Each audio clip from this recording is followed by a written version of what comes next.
किम Putin की मुलाकात पर अमेरिका की चेतावनी, रूस को हथियार देने पर नॉर्थ कोरिया पर कार्रवाई करेंगे, यह कहा है अमेरिका ने। नॉर्थ कोरिया को हथियार देने की कीमत चुकानी पड़ेगी।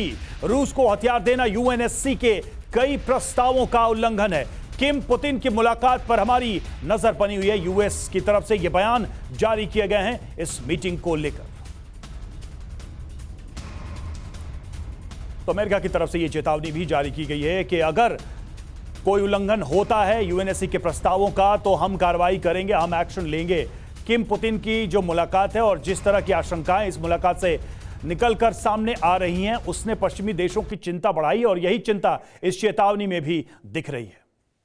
और देखिए, आपको यह भी जल्दी से बता देते हैं कि किम जोंग उन और पुतिन की मीटिंग को लेकर के अपडेट्स क्या क्या है और क्या वार्निंग अमेरिका की ओर से दी गई है। दरअसल रूस को हथियार देने पर नॉर्थ कोरिया पर कार्रवाई करने से हम नहीं हिचकेंगे, संकोच नहीं करेंगे, ये अमेरिका ने क्लियर कर दिया है। रूस को हथियार देना यूएनएससी के कई प्रस्तावों का उल्लंघन होगा। अमेरिका ने यह भी तर्क दिया इसके पीछे। किम पुतिन की मुलाकात पर हमारी यानी कि अमेरिका नजर बनाए हुए है, हम देखेंगे कि आगे क्या होता है। बार बार इसलिए हम अमेरिका और पश्चिमी देशों का जिक्र कर रहे थे अपने मेहमानों के साथ। नॉर्थ कोरिया को रूस को हथियार देने की कीमत चुकानी पड़ेगी। तो ये देखिए, बहुत बड़ी धमकी कह लीजिए या चेतावनी कह लीजिए, किम जोंग को दे दी है अमेरिका ने। जो बाइडेन ने नॉर्थ कोरिया रूस को हथियार ना बेचने के अपने वादे पर कायम रहे, तो वादे को याद दिलाया गया है अमेरिका की ओर से।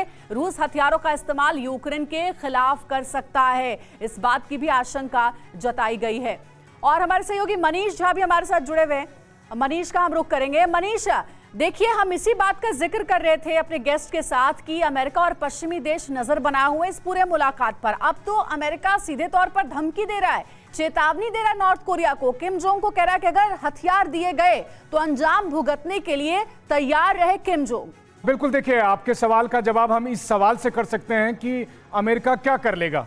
अमेरिका कुछ और सैंक्शन लगाएगा, यानी सैकड़ों के सैंक्शन जो नॉर्थ कोरिया पर आज की तारीख में है, उसके बाद कुछ और सैंक्शन लगाएगा। देखिए, उत्तर कोरिया की मानसिकता को आज की तारीख में पश्चिमी देश भले ही ना समझ रहे हो, पुतिन बखूबी समझ रहे हैं और पुतिन उसी हिसाब से किम जोंग उन के साथ रिस्पॉन्ड कर रहे हैं। आप देखिए, जब रूस के रक्षा मंत्री पिछले महीने नॉर्थ कोरिया गए थे, तब किम जोंग उन ने रूस के रक्षा मंत्री को मिसाइल भंडार का टूर कराया था। और पुतिन कहां लेकर गए? पुतिन लेकर गए जहां से सोयुज 2 रॉकेट सिस्टम लॉन्च होता है, वहां पर किम जोंग उनको लेकर गए। वहां से वो दिखाते हैं कि देखिए, हम अंतरिक्ष में किस तरीके से अपना रॉकेट भेजते हैं। कुल मिलाकर वो बताने वाले हैं कि हमारा चाहे हाइपरसोनिक मिसाइल सिस्टम हो, सुपरसोनिक मिसाइल सिस्टम हो, या उससे आगे स्पेस में हम किस तरीके से आपके साथ कोऑपरेट कर सकते हैं। तो वो तमाम तरह के लोभ प्रलोभन, तमाम चीजों को देखकर और ईगो मसाजिंग के जरिए सहयोग को बढ़ाने के लिए ये तस्वीरें भी एक तरीके से दुनिया को दिखाई जा रही हैं। और देखिए, इस बीच एक और अपडेट दे दें आपको। अमेरिका पर पुतिन का सख्त बयान सामने आया है। अमेरिका स्वार्थ के लिए दोस्त बनाता है, अमेरिका का कोई दोस्त नहीं, उसके हित सबसे ऊपर हैं। अमेरिका सहयोगी देशों पर दबाव बनाता है, ये पुतिन का बड़ा बयान अमेरिका को लेकर।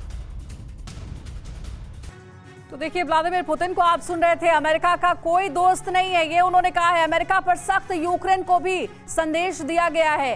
कहा यह जा रहा है पुतिन की ओर से कि स्वार्थी है अमेरिका, सिर्फ अपने बारे में सोचता है। तो वहीं इसके मायने क्या है? अमेरिका किसी को दोस्त नहीं समझता है, दबाव डालकर अपने हित साधता है। पुतिन के बयान के बहुत ही गंभीर मायने हैं अगर अमेरिका के दृष्टिकोण से देखें, लिहाज से देखें तो। और एक बार फिर से कर्नल डिन्नी अमेरिका को लेकर के सख्त बयान, कड़ा बयान दिया है व्लादिमीर पुतिन ने और कहा है कि वॉशिंगटन का कोई दोस्त ही नहीं है, वो मतलबी है, अपने पड़ोसी देशों पर, सहयोगी देशों पर दबाव डालता है। हमने ये भी देखा कि किस तरीके से भारत को लेकर के भी बार बार अमेरिका की ओर से कहा जा रहा था कि अपना स्टैंड क्लियर करिए, आप किसके साथ हैं इस वॉर में, रूस के साथ या यूक्रेन के साथ। लेकिन भारत हमेशा तटस्थ रहा। क्या इस बयान के ऐसे मायने निकाले जाए?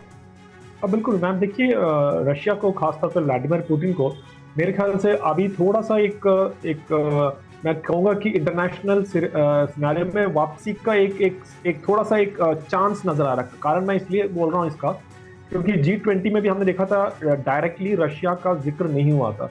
तो सबसे ज़्यादा फायदा या सबसे ज़्यादा जो खुश थे वो रशिया थे कि उनका नाम जिक्र नहीं हुआ, क्योंकि एक साल के बाद आज की तारीख में वेस्ट और खासतौर पर यूएस ने ये समझ लिया है कि रशिया जो है वो बिल्कुल इस तरह से पीछे हटने वाला नहीं है।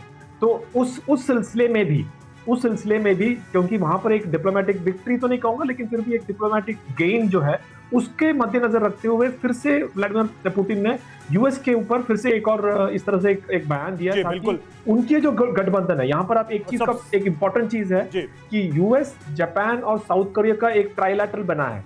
तो क्या ये संभव है कि रशिया, नॉर्थ कोरिया और चाइना का एक ट्राइलैटरल बने? क्योंकि नॉर्थ कोरिया विजिट के बीच में ये भी एक मैसेज आया था कि नॉर्थ कोरिया और रशिया के बीच में मिलिट्री एक्सरसाइज भी होने की संभावना है।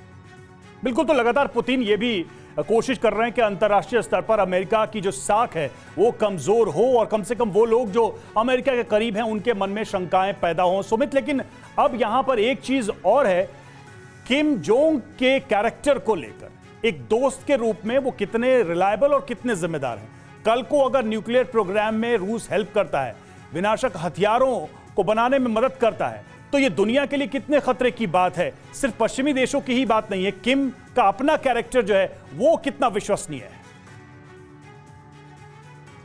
देखिए, किम लगातार कहा जाता है कि जब आपके इंटरेस्ट क्लैश नहीं करते तो आपके बीच में जंग होने या फिर कन्फ्लिक्ट होने का कोई रास्ता नहीं है। और नॉर्थ कोरिया के कन्फ्लिक्ट या फिर इंटरेस्ट किसी भी तरीके से ना तो चीन के साथ ना ही रशिया के साथ कहीं पर भी मिक्स होते हैं। तो ये बहुत बड़ी वजह है कि तीनों को एक साथ आना। आपको याद होगा कि मैं लगातार कह रहा हूँ कि व्लादिवोस्तोक की बात कर रहा हूँ कि क्यों ना सिर्फ रशिया बल्कि चाइना के लिए भी इंपॉर्टेंट विजिट है, क्योंकि एक अलायंस बनना है।